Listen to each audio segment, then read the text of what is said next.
And this is how the things go on accumulating, which has no value aesthetically or in any way. Actually, you should buy something only to give it to someone.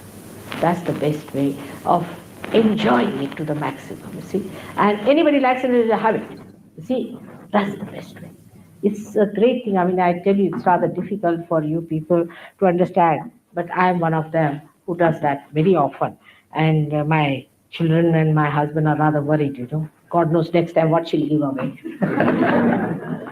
But you'll be amazed. I have so many things, despite all this. I mean, the whole time I'm thinking what to give to whom. Still, it's so many things in the house now that we have to take a bigger house.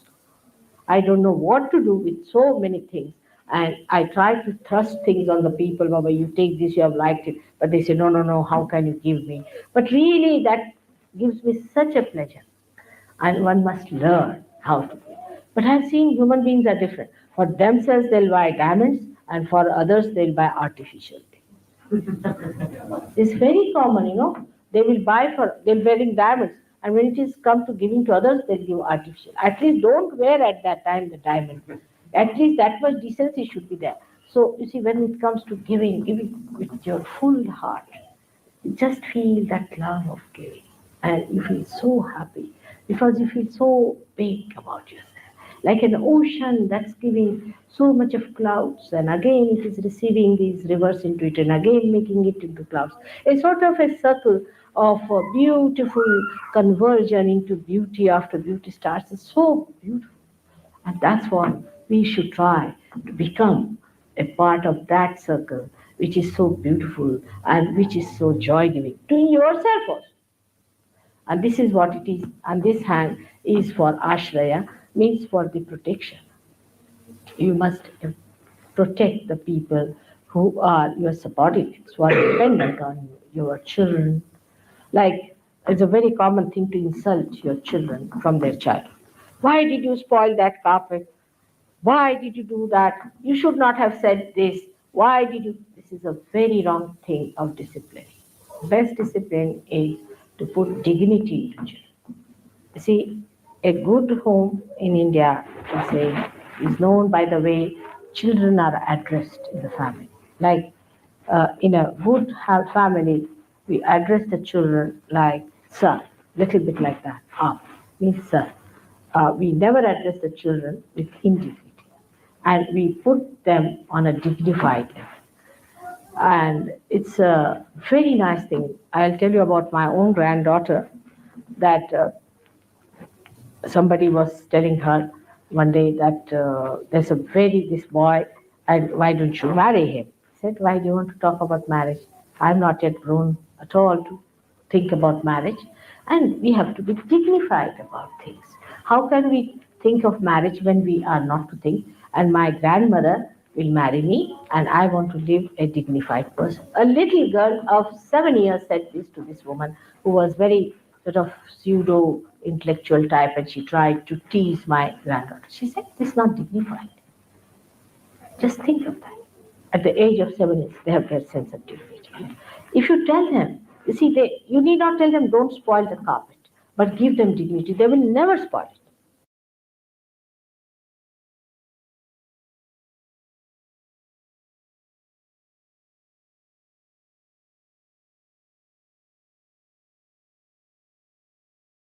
Now the left side is the center of the family life, the Graha Lakshmi, the goddess of the family, the household. You see.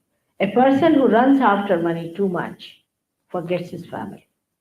He has no time for his family. The husband and wife may meet somewhere on the airport or may just wave at each other sometimes, you see, crossing each other. Or the children suffer the most.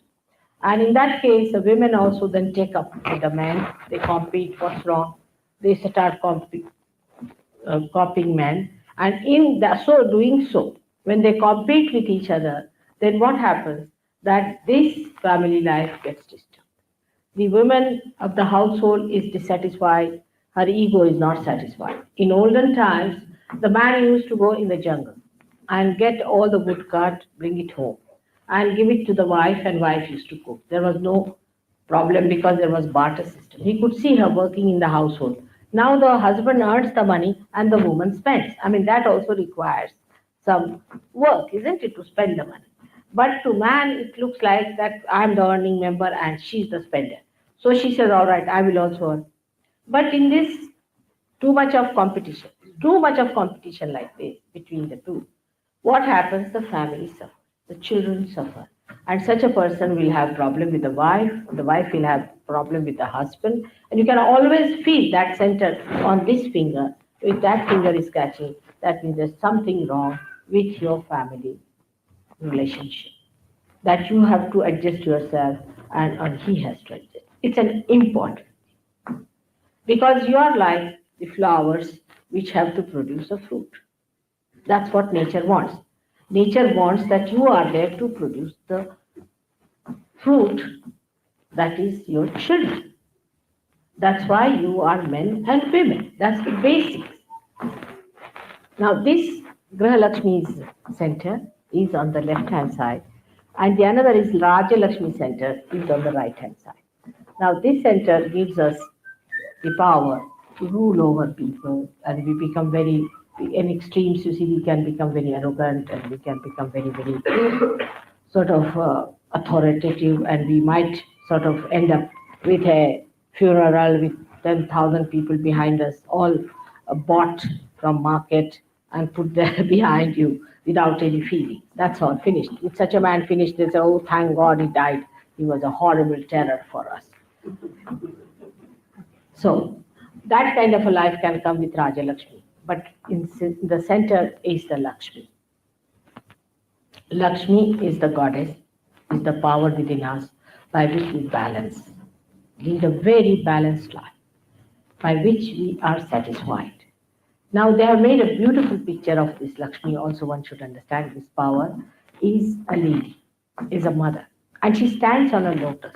Now these are all symbols which suggest that these symbols are carved out with such deep significance. She stands on a lotus. Means imagine who can stand on a lotus. And she's a very healthy woman, and she stands on a lotus. It means that she is never putting pressure on anyone. A rich man comes in, he must honk his car loudly because he's rich, so he thinks he must honk it higher. And a rich man must go in a big limousine or some sort of a thing to show off that he's very rich. If he comes to any program or they must sit in front, he should have the front seat, and he makes him known everywhere. Everybody must feel the weight of the rich man. He can run away with 10 wives of somebody, and he can have a big boat for himself, and he can get any number of women there, and he can spoil any families he likes because he's rich.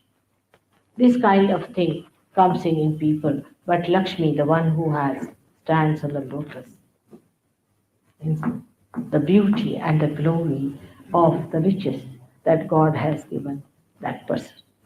Then it has got two red pink flowers in the hand that are lotus flowers again. Now the lotus is regarded as a very holy flower in India because it is so receptive to everything that is crude and funny. First of all, it is born in the mud. Just think of it. In the mud, in the filth, where the horrible smell is coming out, the lotus is born.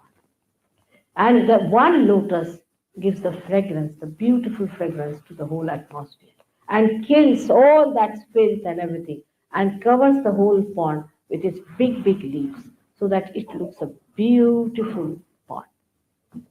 That's what is the lotus for. But this lotus is a pink lotus, means pink, is the sign of love. Pink is the sign of love. So such a person has to have tremendous love and that softness of the lotus. Now the inside of the lotus is very soft and nice. And I don't know what you call that, the black bee, a very big one, which has got horrible, no, the black bee is like that, which has got angular legs and things like that. Horrible, you cannot touch it. That one can find its place in the lotus. When it goes to the lotus opens its petals and takes it inside and makes it sleep on the corona that it has, very soft one on the bed, and covers it nicely and gives it a nice, you see, swinging feeling that it feels it is in the lap of the mother and it sleeps on. Even such an animal, it gives a place to live. Now, the man who is a Lakshmipati, the one who is blessed with Lakshmi, has to have a temperament like that. Anybody who comes to his house, anyone, should be very readily accepted. I've seen people like that. I've seen in my lifetime. Should be accepted, and they should be very gratified to have such people in the house and should feel that, oh God, what a blessing it is that we have a guest in the house. But in modern times, we find out devices and methods how to avoid guests. Guests are equal to pests. I was in London. We were living on Surrey Hills and we had bungalows, separate bungalows, quite good bungalows, I should say. There were 7 bungalows. And poor husbands were taken to task for mowing the lawns and everything. And the wife used to tell them, now come along, do it properly. And the polishing of the brass, whatever was there, and everything was done very well. But I didn't see even a rat enter those houses. Even a rat. I mean, leave alone human beings. Nothing entered those houses. Only these 2 persons used to come out and go in. And I don't know, they might be having some yearly, some sort of a get together, maybe. But nobody. While my house was naturally, I like this, so it was open all the time. People would come in and go out and this and that, and I was just enjoying their company. And one day they asked me, "What's the matter in your house? All the time people are coming and going." And we used to wonder what is it going on inside. I said nothing. Just they come, have tea, and go. That's all. Just some talk together, some rapport of love. But what is this? All the doors are closed. That way, I must say, Sydney people are very open-hearted.